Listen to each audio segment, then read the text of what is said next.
Okay, we were talking about your work on Your Hit Parade. Who were some of the guests that were on? Uh, Fosse and Niles were part of it. Bob Fosse and his partner at the time, Marianne Niles, and occasionally some dancer like Jose Greco or whoever. But it wasn't really a guest show. It was the principals, the family of principals. Dorothy Collins and Snooky Lanson and Giselle McKenzie and the band. Okay, tell me a little bit about them Well, individually. uh,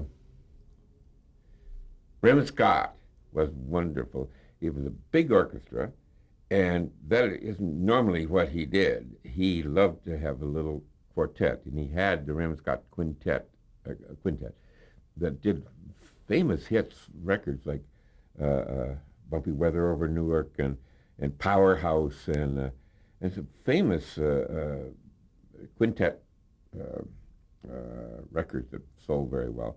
But here he was in charge of the big uh, hit parade orchestra, 25 pieces, all built up again, up in levels, Clark Jones style, so the overall band looked great, but also you get access to everybody with aisles up the side so that the dolly cameras could go in both sides and get in and do their work. And I was very lucky because he let me direct the the band numbers, the full orchestra. There was always a Lucky Strike extra, which was the band playing some great stirring tune. So I would get a tape of the song and the score, and I'd mark in the score where camera 4 would have a close up, and where camera 3 should move upstage to get ready for a dolly, and where camera 1 should go. So I would mark them in the score, and then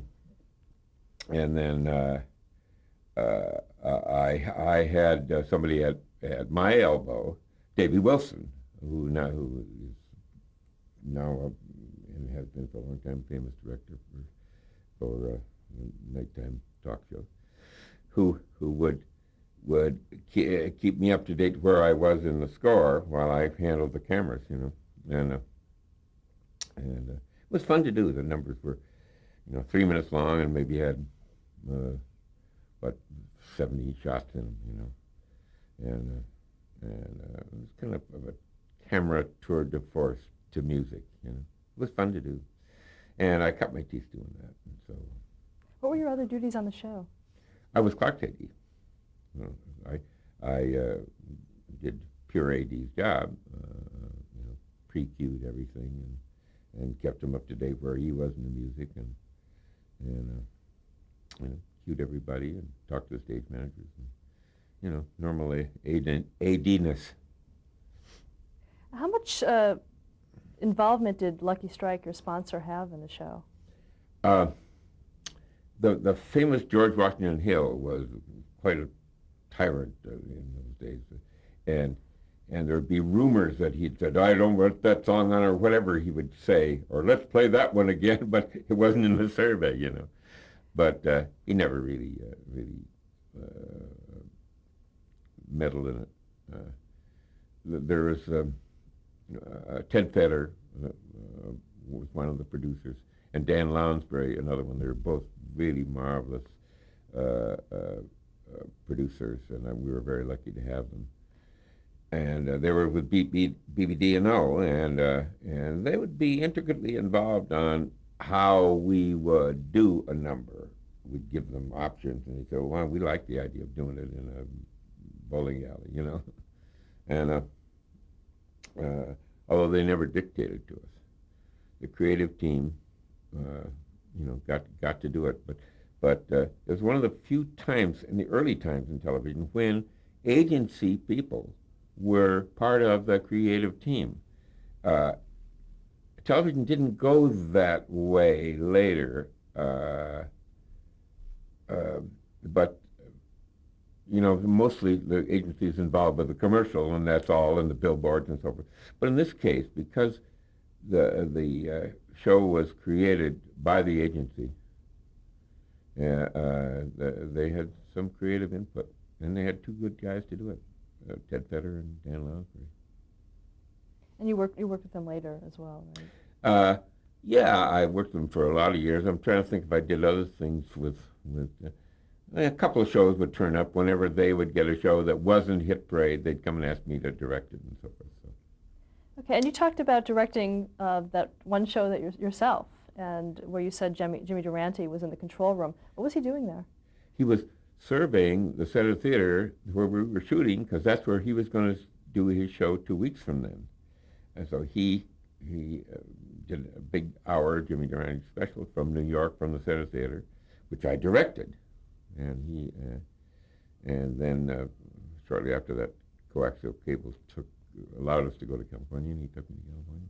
Okay. How did you get that directing job, since you'd only met him 2 weeks prior to his show? Well, he saw me working on the Hit Parade, and he said to his minions, "Get that guy." And so. And he didn't have a director before that? No. He'd never done a television. So you directed his first television Yeah. appearance. How did he react to television? It was wonderful. He had a great staff of writers, Charlie Isaacs, and just great writers, and producer was Joe Santley, a wonderful producer that I worked well with, and just a good staff, and Jackie Barnett, who like was his like alter ego, and so they created the things for him. And the interesting thing is, you know, the famous pools of light at the end of Durante show. Well, I kind of invented that. The lighting director did it, but we didn't have a set for him to say goodnight in.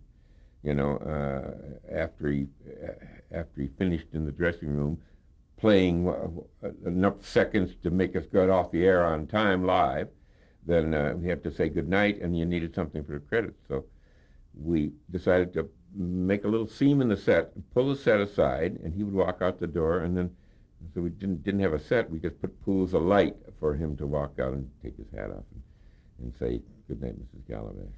And did you do that on the first show you directed for him? Did that start No, there? in California, the Okay. first show that I directed for him. It wasn't on the show in New York, as I remember. And I remember that people came to him, his cohorts at William Morris came and said, "Jimmy, you can't do that with it. You know, it looks like you're going to your death with those walking off in the distance in the pools of light."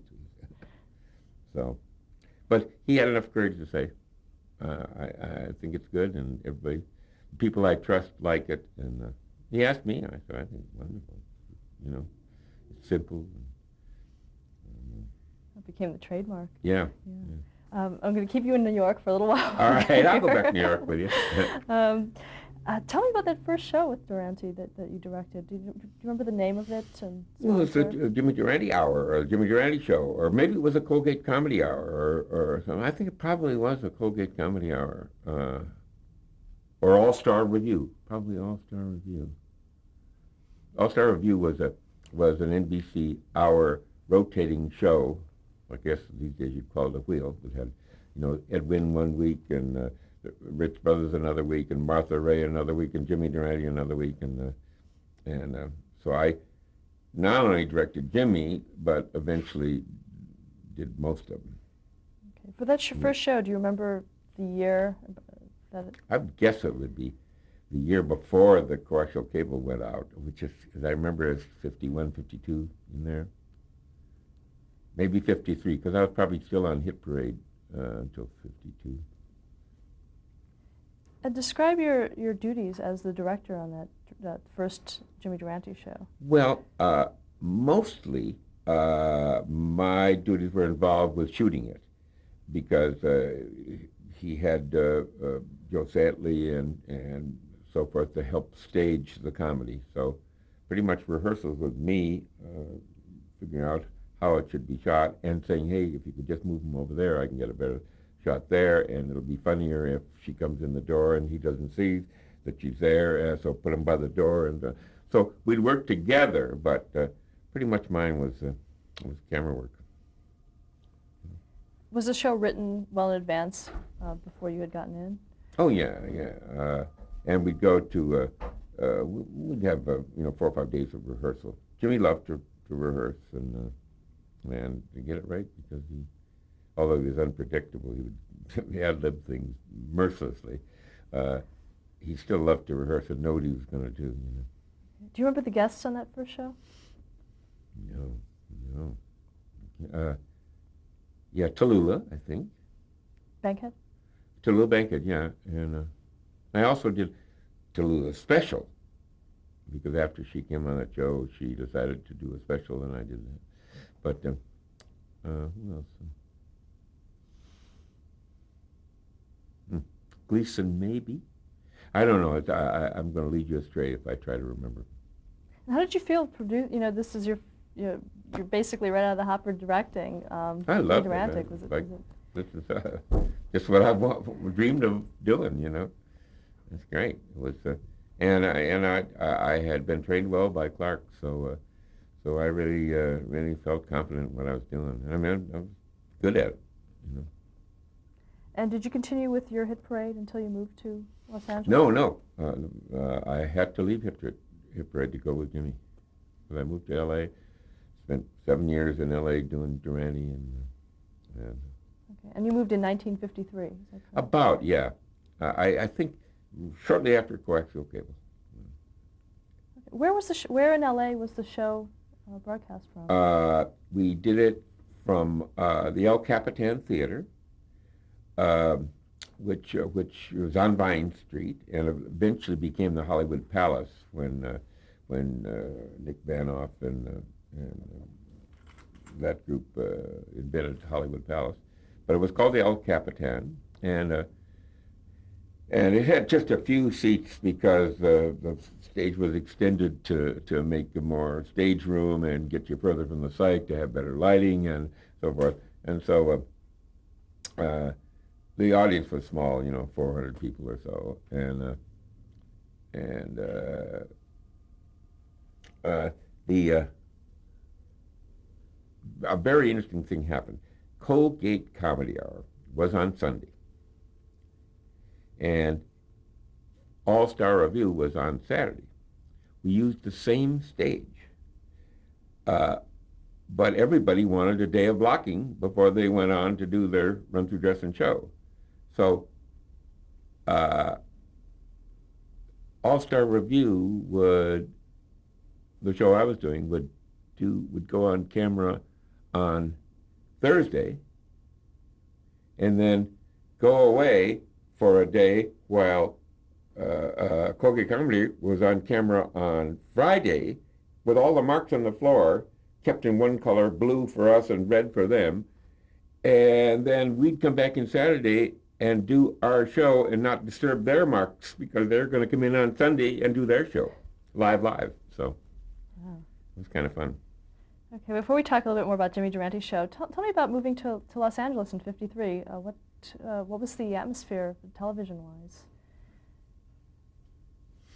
There were some wonderful people, mostly with agency background or comedy vaudeville background. We're in the comedy business of it. The agency guys were great guys like Pete Barnum, who was my mentor too, and Hal Kemp, the great Hal Kemp, who was NBC executive, and Sam Fuller, who ran All-Star Review, and there were great people who knew about putting on a show, and knew about handling the business, and then there were people like Ernie Glucksman and Joe Satley, who came from the comedy business in the Catskills or in burlesque or wherever, and came there with great comedy experience. So it was a blending of these plus an upstart kid that thought he could shoot it. How did the technology differ from what you were accustomed to in New York? I'm trying to remember. It was probably less because New York had already gotten color and big color cameras, and NBC was a little more the orphan out here. And as I remember, Tommy Sarnoff was head of West Coast Television then, or shortly thereafter. And he fought very hard to get the same kind of things in L.A. that they had in New York. And eventually they did. But you know, RCA was in New York, and the NBC studios were in New York, and they were like a little jealous of, hey, how much shall we let go out there? Because pretty soon it'll all get away from us. And you know, and the agencies would have the same attitude because their headquarters were all in New York. But eventually, I think they decided it was nice going out in the sun now and then. So, hello, L.A. Okay. On the All-Star Review, can you describe the show? A review is a review. It is sketches and songs and monologues and patter and visual shtick and blackouts and everything. And each week it was by a different star. One week it was Ed Wynn, and he'd be on his piano cycle or doing one of his famous fire chief routines, or it was the Ritz Brothers doing their crazy, nutty stuff, or Martha Raye in a tour de force of comedy and fantastic vocalizing, because she was a great, great singer. And you know, it would be a different comic each week with his entourage of supporting comedy people and straight men and so forth. And you directed all of those? I directed almost all the All-Star reviews. The Colgate Comedy Hours, I did just a few. I did Eddie Cantor usually, who was more on Colgate Comedy Hour. But most of the Colgate Comedy Hours were done by Jim Jordan, who is the son of the famous Jim and Marion Jordan family of their famous radio show. You know. And to talk about directing the All-Star Review, and talk about you know, how did Martha Raye, you know, work with television? She was great. It was certain people, including Martha and Zero Mostel, were so big for the screen that you had to kind of back off a little, because if you got too close, if you did real close-ups with Zero or Martha, well, the screen would go wild with overkill, you know. So you had to feel your way of how close to get on things and so forth, you know. So, but they enjoyed it. Yeah, they all were professional comics and were given the best people, the best writers, the best art directors, everything that. And they never had to worry about the cameras. They just worry about the comedy, and that would get done. And that was fun to do, to do my little part, you know. Did they all have their own writers? Or? Oh, yeah. Sometimes there would be a writer like Seaman Jacobs or Hal Cantor who might be on two different shows and so forth, so those giants of comedy, you know. So, but mostly Durante had his writers, and Edwin would have his. Their favorite guys, you know. But there were only about 20 really good comedy writers in New York. Most of them originally on the show in New York, the famous with Gary Belkin and all those guys on Saturday night.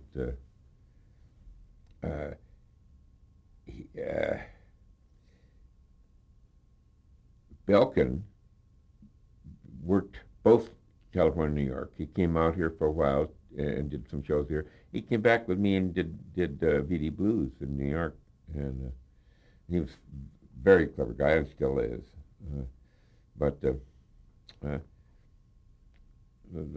those great writers who were around was Mel Brooks and Seaman Jacobs and Mort Lockman, who later produced and Gary, and they were the best there were, you know. And Who produced the All-Star Review? there was an executive producer who was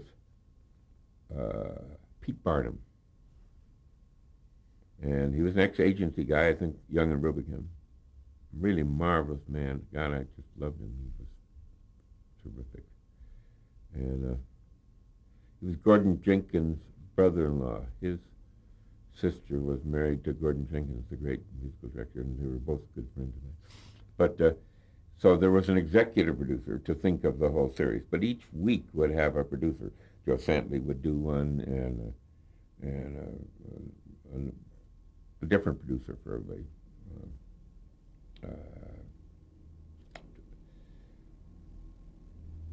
Santley and Ernie Glucksman would do one, and Ernie was also on Colgate Comedy Hour. He switched back and forth. Very clever guy. Did the All-Star Review have different sponsors, or was it sponsored by one? It seems to me there were several sponsors. Pet Milk, a major one, and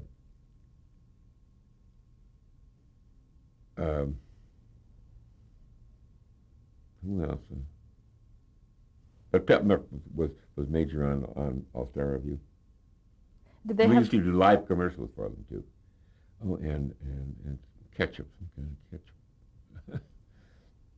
Did the sponsors were they very involved in the shows, or did they? No, do they'd what you come and wanted? set up their little corner where you'd cut to their product and bring them an art card and have a spokesperson, when they were live, when the commercials were live. And simultaneously, you were doing Colgate Comedy Hour? I'd only do a few Colgates. I did Eddie Cantor at the same time on Colgate. At the same time, I was doing Durante on All-Star Review. So, but there were, it'd be a couple of weeks in between. And I wouldn't try to do two of them in a weekend. Okay, and you said that you were with Durante for 7 years. Seems to me it was about 7. My life runs in 7-year cycles. So it's about 7, I think. Okay, can you describe the Durante show? He was himself one of the greatest men I've ever known. I mean, he was so kind and so thoughtful. And after every show, he'd go on, pressed into everybody's hand a $100 bill or a $200 check, or every cameraman, every person was taken care of. And he was a benevolent, wonderful, great man. And I don't think he knew that he was much different than anybody else, and he certainly thought it was a fluke that he was as big as he was. It's like, oh, boy, they're going to catch on to me one of these days, I remember going to his house one night in the afternoon for a writers' conference or a script conference or something, and Charlie Isaacs was there, and all the writers, and Jackie Barnett, and we went into the house in Beverly Hills, and there was a guy drilling a hole out through his door. And I went in and I said, Jimmy, the guy's drilling a hole. What's that you're doing there? He said, well, ever since they published my address in Variety, he said, I've been bothering a lot of people, and so I'm making this hole so I can see out, and nobody can see in, and I just know who's there. And I said, well, that'll probably fix it up fine now. You won't be bothered. He said, yeah, it's just when I look out, and if it's somebody I don't want to see, I just say, go away, Durante ain't here. So he had no idea that he was much different. He was a very, very sweet man. How involved were you in the creation of his show? The creation, the starting up of it, or or each week's episode? In the creation, I know you said about that you were involved with the lights for his ending. Yeah. But Well, I would be in every creative meeting, and being the director, I was when they had a problem that they couldn't solve. There's no set. How are you going to handle it? And I'd just say, well, here's the way we can handle it, and so. But I pretty much leaned on those geniuses of comedy who were there doing it, and went with the flow. You know. Did you add a lot of visual comedy through your directing? A little, but most of it was conceived by the writers. If they said you do a split screen and Durani's on the left and his puppet is on the right, and then I'd just set that up. Okay, you mentioned the puppet. Can you tell me a little about how that started? Well, Jackie Barnett, his one of his writers, who wrote a lot of his songs, and Jackie was just like Jimmy's alter ego, and so one day he just conceived a sketch in which there was a puppet on Durani's shoulder, a Durani puppet, that talked to him, and Jackie Barnett would be off in the wings saying, "Hey, Jimmy, what are you doing going there? You're not supposed to do that." And Jimmy would say, "What? You know?"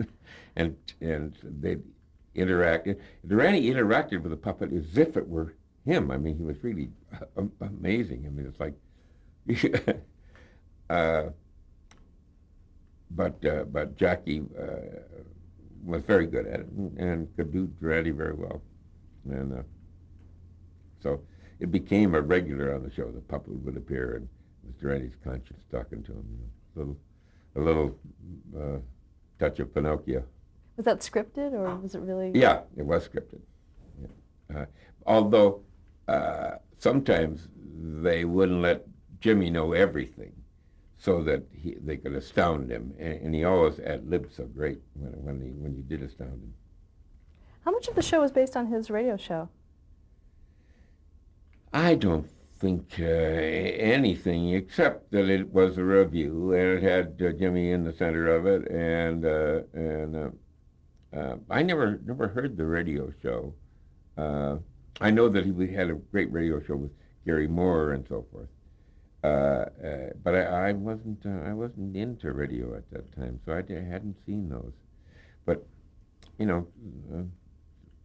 Every week is a new ball game, let alone every week is a new ball game, let alone going from radio to television. It's like all new. How much control did he have over the show? Jimmy? Yeah. Jimmy was pliable. He depended on his experts to do it. It's just I'm sure if he didn't like a joke, he'd say, "I don't think that's funny," you know. And they would take it out, or they'd convince him. Usually they'd convince him. And it meant the writer saying, "Hey, I'll stand behind this joke, and you're going to love it." Because Jimmy always didn't understand, because he was a very plain and wonderful, simple man. You know? And if it was a sophisticated joke, Jimmy had to take Charlie Isaac's word for it that, "Hey, this is going to work, Jimmy." How did he feel about his transition to television? Of Jimmy's? Yeah. Oh, it was natural for him. I never saw anything more natural, except maybe Jack Benny. He just went in and it was just, because he is so visual and his body language is so great that it was a shame on radio that you couldn't have seen it, you know, because when Jimmy does it, it's full out, and you know, and he was made for television. Let's stop there.